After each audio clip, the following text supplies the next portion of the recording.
Hey guys, welcome back to my channel, and if you are new, hello, my name is Sarah and I'm so glad you clicked on today's video. Today I'm going to be doing a recent reads video where I talk about the last 3 books I read, in this case 4-ish, and what I felt, how I rated them, all the things. We are actually filming from my desk today, so this is like my view, our table. If you've watched our apartment tour, then you kind of know where I am. But I thought if you hear little like scuttering noises, we have a rabbit. He's a free roam bunny, which means he's kind of like out like a cat or dog. So he's like walking around. But I'm just gonna get right into it because I don't know, I have thoughts and I want to share them with you guys. So the first book that I read, so I do it in order from like the most far back book I read to the most recent. So I think I started this at the beginning of November, maybe.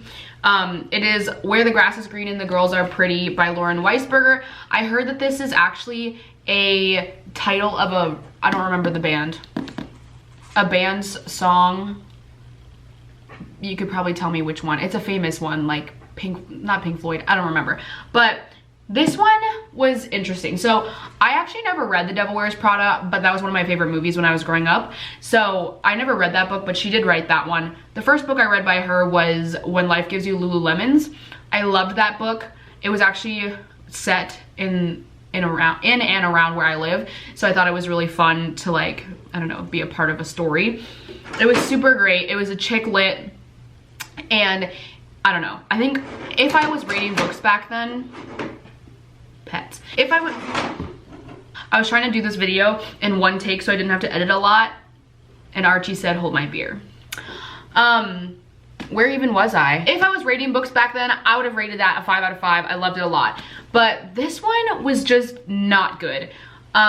So I don't know how many of you guys follow the news, but I'm sure all of you, like Olivia Jade, the college admissions scandal. There's actually a great Netflix documentary you should watch about that also. Weird sidebar. But he's in his little house by this door and he's just like moving it around. Don't know why. So I just thought it wasn't creative because she literally took the idea from like the news. It wasn't something that she created or anything like that. So yeah, wasn't really that creative. Basically we follow a character who is what was her name?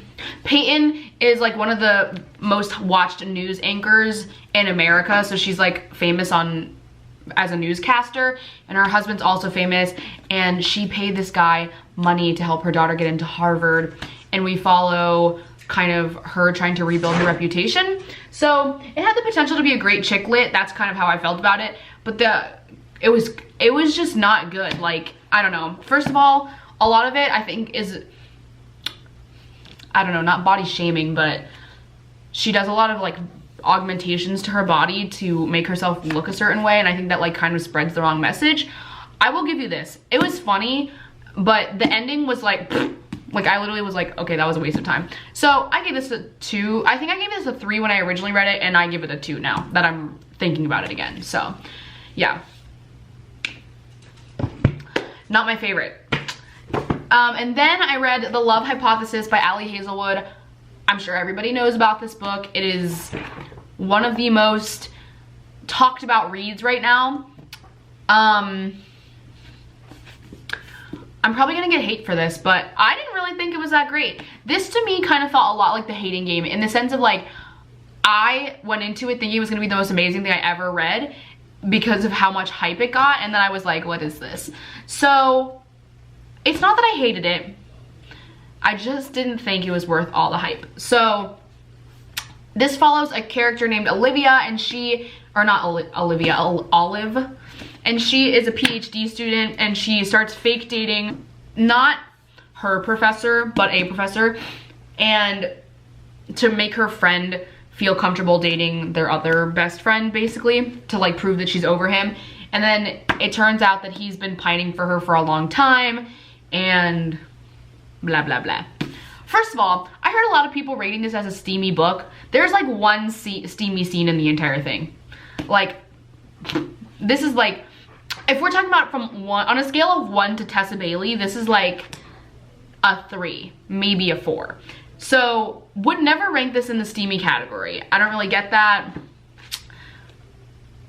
You know, there's something to be said. It was a quick read. It's not like, it's pretty long, but it was quick in the sense of like, I didn't want to put it down because I was waiting for this like moment that everybody else had.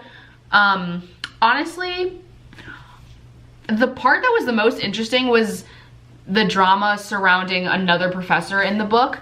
Like the romance of it all was like the least interesting part of it, in my opinion. Probably a very unpopular one, but that's how I felt. So I rated this a 4 out of 5. Again, that means I really liked it. It was just not a 5 out of 5 for me. And then my DNF, I DNF'd Second First Impressions by Sally Thorne. She's the author of The Hating Game, so obviously I think that's hard because it's a tough act to follow, so I understand. And it totally had great potential. It was just missed the mark. So I don't even remember the characters' names. But there's a girl who lives at a retirement villa. She's like she's like the manager of this retirement villa, and they hire this guy whose dad just bought the like whole villa, and I guess the premise is that they fall in love. I DNF'd it at 25%. I normally give it 50 pages, and if I don't like it, I stop. And I stopped because it was pretty much awful. The writing was just not good. It was hard to figure out whose dialogue was whose, who was speaking, who wasn't. I just found it very challenging, so. And then I went on Book Talk to be validated in my feelings because I was like, I can't be the only one who feels like this. It seems like people are either read it and cried at the end, or like they hated it and there was like literally like no way they were gonna finish it and they DNF'd it. So I DNF'd it, don't feel bad about it. I used to feel extremely bad about DNFing, and now I don't do it a lot, but I DNF'd like 2, that was my 3rd book I DNF'd this year. So yeah, don't waste your time on bad reads. You bought the book, oh well, but like you don't have to waste your time on it, you know what I mean? I actually give all of the books that I don't, so if I finish a book and I don't like it, or if I don't finish it and I DNF it, I actually give it to the little free library that's in my neighborhood because someone else might want to read it, and I don't really want to sell it. I have had bad luck selling books. I don't know if you guys have too, but I do have to cross out. I have a book stamp that I use. I'll show you what it looks like in all my books. And I have to cross it out when I give it to the little free library, but I just cross the name out and then I like give it to them. But that's like it. And then I just give it to them and they take it. So the next and the final book that is in my recent reads, and then we'll talk about what I'm reading now. I only picked 2 holiday books to read this year. I don't know. I'm not really a seasonal reader. I haven't been in the past, but the fall books really got to me. I loved them this year. And I'm just gonna turn this so that you guys can like see what's happening behind me because it's really funny. That's Archie. And so I read a couple fall books this year, and I was like, you know what, I'll read a couple Christmas books. I like Christmas. Who doesn't like Christmas, right? This is the first one that I picked up. And if you guys watched my end of the year book tag, you will know that I was very judgmental of this book. Tessa Bailey has a publisher that she goes through, obviously, and her covers are normally really cute and I really like them. This one she self-published, which is why it looks like this, but I couldn't get over it because to me this is like cheap. So Allie Hazelwood, this is a Berkeley book. A lot of romance writers are through Berkeley, but like, so this is a size comparison of the actual book. It's like a skinny and long book, if you know what I mean. Like I can fit it, I have a small hand. So I don't know. I looked at it and I was like, what is this? Also, I think that I don't know. So I thought originally that mine was misprinted, but I think everybody's was misprinted because this is not supposed to be here. And as you can see, part of the binding, the window shop, where it says window shopping, I don't know if you can see, is off and like on top of the front of the book, if you know what I mean. So I don't know, it just gave me cheap vibes and the cover was awful in my opinion. I know she really liked the cover. Wow, I really hope Tessa Bailey does not, or the illustrator of this cover does not get a hold of me. But it just seemed cheap and not like Tessa Bailey's style. So I was extremely suspicious of it. I just finished it this morning and I read it in 3 days. I was obsessed, could not pull myself away from this book. It was only 250 pages, which is really nice and short. And the steam started on page 50, and like leave it to Tessa Bailey to write a steamy book with developed characters that you end up caring about. So It's also written in dual perspective, so you get to see both of their perspectives. But like Aiden, who is obviously the love interest, is a Ted Lasso inspired character, and when you know that it's a Ted Lasso inspired character, you start to see him like you do in Ted Lasso the show, and it honestly elevates at another level. If I could rank above 5 stars, I would rank this above 5 stars. Like, obsessed. So good. I mean, this was steamy. This was not steamy. This was steamy. Like, this had one scene in it where I was like, you know what, this is an adult channel. There was one sex scene in the whole thing.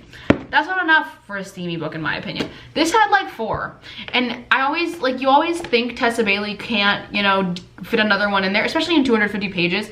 And then in the last like 10 pages, she fits one in, and I was like, girl, speaking my language. So I don't really like dirty, like, I don't like downright porn books, but this was so cute. Loved it a lot. Ranked it a 5 out of 5, and I guess I didn't tell you what it's about. So we follow Stella, who is she's an ex-convict. She just got out of jail, and you later find out that that's not really like important in the way. And she was stopping by this window on 5th Avenue, and she thought, and this guy, Aiden, asked her what she thought about the window, and she said she critiqued it, and basically she finds out that he is the owner or the manager of this store, and he hires her to be the window dresser for his store, and they can't date. It's forbidden because of, I guess, like company rules. And basically the whole book is them deciding that they really want to be together, even though she like just got out of jail. But it's so cute. That was an awful synopsis, by the way, but this was a really cute. I didn't really get a ton of Christmas vibes from it. The only Christmassy vibes you get from it is that it's around Christmas, but it's not like outright Christmas. Actually, I guess they talk about Christmas trees and decorations and stuff, but, and their love story centered around Christmas, especially in the epilogue, but I don't know. Also, in this book, she included a excerpt from Hook, Line, and Sinker, which is the second series in the It Happened One Summer series. I didn't read it because I don't want to spoil myself in any way, but 10 out of 10 would recommend. As for what I'm reading now, I think you guys will remember my recent reads last time. I told you my November TBR. I got to some of those books, not a lot, obviously. I think I got to 2 of them, actually. And then I decided to read something different. So, yeah. TBRs don't really work for me. Like, December hopefuls never really work for me. Or November, putting a month on my books is not really helpful. Because, like, Where the Grass is Green and the Girls Are Pretty, that Lauren Weisberger book, this book, took me like almost a month to read because I straight up was so disinterested. This took me about a week, 4 days, and then this took me 3. So it just depends on the time. And then I wasted like a week and a half on second first impressions because I was like, I can't DNF it, that's not fair. I still argue with myself about whether I should DNF books, but it was fair. I was allowed to DNF it, but it took me a while to realize that. So my next book that I'm starting today probably is The Holiday Swap by Maggie Knox. This is, I saw this a couple times in Target and I didn't pick it up because I thought, I don't know what I thought, but I just thought that I didn't want it. But it was a book of the month offering, and so I got it for my book of the month. I don't like hardcover books at all. I find them extremely annoying, but I guess I'm gonna have to read it in a hardcover. Honestly though, look how big this writing is. I haven't opened it.